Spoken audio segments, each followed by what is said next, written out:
ምን እያደረግሽ ነው? ምንም ሻወር ወሰድኩኝና በረደኝ። እኔ እያለሁልሽ የምን ብርድ ነው? ኧረ ልቀቀኝ። እንዴ ደክሞኛል። ቶሎ ተቀብቼ እንተኛ።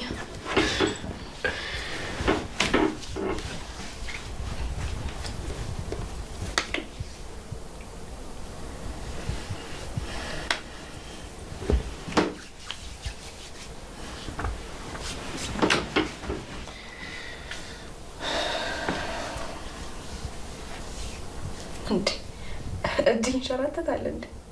ልትከለኪኝ ባልሆነ ምን አስበህ ነው? ቆይ ግን እስከ መቼ ነው የምታፍሪ? እኔ አላውቅም።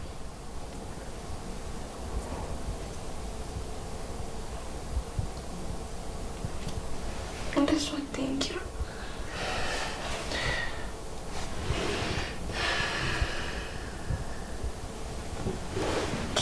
ትንሽ እንቆይ። ሰላም ሰላም፣ ጤና ይስጥልን ውድና የተከበራችሁ የጽናት እና የኪራ ወዳጆች ማለት ነው። ሰላማችሁ ይብዛ ያላችሁበት ዳርቻ። ላይክ እና ሼር ሰብስክራይብ እያደረጋችሁ ቤተሰብ ሆኖ ማለት ነው። ውድ ቤተሰቦቻችን ቪዲዮ ስትጀምሩ በቅንነት በመልካምነት ላይክ ሼር እያደረጋችሁ ከጎናችን ሁኑ፣ አብረን እንደግ ማለት ነው። እንግዲህ ዛሬ ደስ በሚል ሁኔታ ጽናትና ኪራ ተመልሰው አንድ ላይ ሆነዋል እንደምታውቁት ማለት ነው። አሁን ደግሞ ሁለተኛው የፍቅር ጨዋታ ተጀምሯል። ሁለተኛው ልጅ ሊመጣ ነው ትላላችሁ። ሁለተኛ ልጅ ሊመጣ ነው ማለት ነው። አሁን የእውነተኛ ፍቅራቸው እየታደሰ ይመስላል ማለት ነው። ጽናትም ወስናለች። በቃ ጽናትም ወስናለች ሁሉንም ነገር ለመጋፈጥ የመጣውን ሁሉ። አንዳንዴ ሁሉንም ማለት የሚመጣባችሁን ነገር ደስታ፣ ምን ሐዘን መጋፈጥ ጥሩ ነው እና ጽናት አሁን እሱን ነው የወሰነችው፣ ወስናለች። አሁን በቃ እንግዲህ እንደገና ደግሞ ሀሳቧን ካልቀየረች ለመጋፈጥ ሁሉንም ነገር ለመጋፈጥ ሁሉንም ነገር የሚመጣውን ነገር ሁሉን ለማለት ወስናለች ማለት ነው። ኪራዬም እጅግ በጣም ተደስቷል። የፍቅር ጨዋታው ተጀምሯል ማለት ነው። በጣም ነው ደስተኛ የሆነው እና ለጓደኛው ለናሆሜም ሄዶ እየነገረው ነበረ። ብራምባር ሰበረሉ ኪሩ ልጆ እያለ እየጨፈረ ነበረ ማለት ነው። እጅግ በጣም ደስ ይላል። እውነት ለመናገር የእውነት ራሱ እንደዚህ ቢሆን የሚያስብሉ ጥንዶች ናቸው ማለት ነው። እና እንደምታዩት ፍቅር በፍቅር ሆነዋል። ደስ ይላል በጣም። ከምትወዱት ሰው በላይ ምንም የሚያስደስት የምትወዱት ሰው ጋር አብራችሁ እንደመኖር የሚያስደስት ምንም ነገር የለም፣ እውነት ለመናገር ማለት ነው። ሌላው ሁሉ ትርፍ ነውና ሁለቱም እጅግ በጣም ስለሚዋደዱ እጅግ በጣም ስለሚለው ሁለቱም ደስተኛ ናቸው። ጽናትም የድሮም ሳቋ የድሮ ጨዋታዋ ምናምን ተመልሷል። የመጀመሪያው ጨዋታዋ ማለት ነው። ከኪራ ጋር ስትሆን ደስተኛ ትሆናለች። ከኪራ ጋር ስትሆን ትስቃለች። ብዙ ነገር ነው ብዙ ነገር የሚያስታውቅባት ማለት የሚያስታውቀው ማለት ነው። አሁን ሰኒ ነች የቀረችን።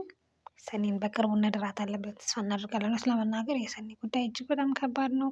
ሰኒ አሁንም በባሏ በእህቷ ባል ቤተሰቦች ምክንያት ሰውን እንዳትቀርብ የሆነችበት አንዱ ትልቁ ምክንያትም እሱ ነው። ምክንያቱም እውነት ለመናገር አንዳንዴ ያስብላል ማለት ሰዎች እንደዚህ ካስፈራሯችሁ የሚቀርባችሁ ሰው በአጠቃላይ እነሱ ልከውብኝ ነው ሊያስጎዱኝ ነው አይነት ስሜት ውስጥ ነው የሚያስገባችሁ ማለት ነው። እኔ ምንም አልፈረድኩባትም እና ታሳዝናለች። አንዳንዴ ማስመሰል ራሱ ይደክማል ምናምን ስትል በጣም ነው ያሳዘነችኝ። ምክንያቱም እውነት ነው አንዳንዴ ማስመሰል ራሱ ይሰለቻል። በጣም ነው የሚደክመው ማስመሰል፣ በጣም ነው የሚሰለቸው እጅግ በጣም ማለት ነው። እና እያስመሰለች ጊዜውን ለመግደል እውነተኛ ደስተኛ ለመምሰል ምናምን እየሞከረች ነው ያለችው። አሁን ግን በስተመጨረሻ ለጽናት እውነቱን ነግራታለች ማለት ነው። ግን ያው ብትነግራትም ትንሽ ከባድ እና ውስብስብ አስቸጋሪ የሆነ ህይወት ውስጥ ነው ያለችው ማለት ነው። ሰኒዬ በጣም ወዳት ልጅ ነች። ሀኒ ደግሞ ወደ ውጭ ልትሄድ ነው። ወደ ውጭ ልትሄድ ነው። እንደዚህ አይነት ፍቅር ቢኖር ደስ ይል ነበረ። የሀኒና የባለቤቷ ማለት ነው። ሰው ለፍቅር እኮ ብዙ መስዋዕትነት ይከፍላል። እና አሸንፎ ማለፍ ግን ጠንክሮ መቆም ግን መቻቻል ግን ብዙ ነገር ያስገኛል ማለት ነው። እና የእንትና ባለቤት በጣም ደስ የሚል ሰው ነው። ደስ የሚል ነገር ነው የሀኒ ማለት ነው። ምክንያቱም ለፍቅር ብሎ ለሷ ብሎ ከቤተሰቦቹ ርቆ በመኪና ተንደላቆ የሚሄድ ልጅ በታክሲ የታክሲ ሰልፍ ሲጠብቃለች። ስራ ቀጥሮ የሚያሰራ ሰው ስራ ፍለጋ ሲንከራተት አለች ማለት ነው። እና እንደዚህ አይነት ፍቅር ሲጸና በጣም ደስ ይላል ማለት ነው። አሁን ደግሞ ያ ሁሉ አልፎ መጨረሻ ላይ እኮ ግን ያው ከስንት አንዳንድ ቤተሰብ ነው እንጂ ስኬታችሁን ሲያይ እኮ ይቅር በይኝ ብሎ ይመጣሉ እና እነሱም ይኸው የቤተሰብ እርቅ ሰላም ፍቅር ወረደ ማለት ነው። እና በጣም ደስ ይላል። ፍቅር አሸናፊ ነው። ፍቅር ከሁሉም ይበልጣል።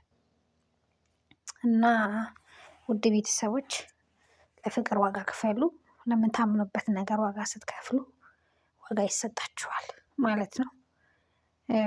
ሀኒና እንትና እሱን ነው እያደረጉ ያሉት። አሁን ጽናትና ኪራም እሱን ያደርጋሉ ብለን ተስፋ እናደርጋለን ማለት ነው።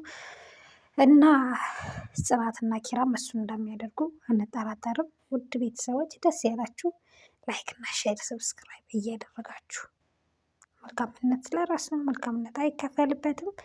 ላይክ አድርጉ፣ ሰብስክራይብ አድርጉ። ውድ ቤተሰብ በቀጣይ እስከምንገናኝ መልካም ጊዜ ይሁንላችሁ።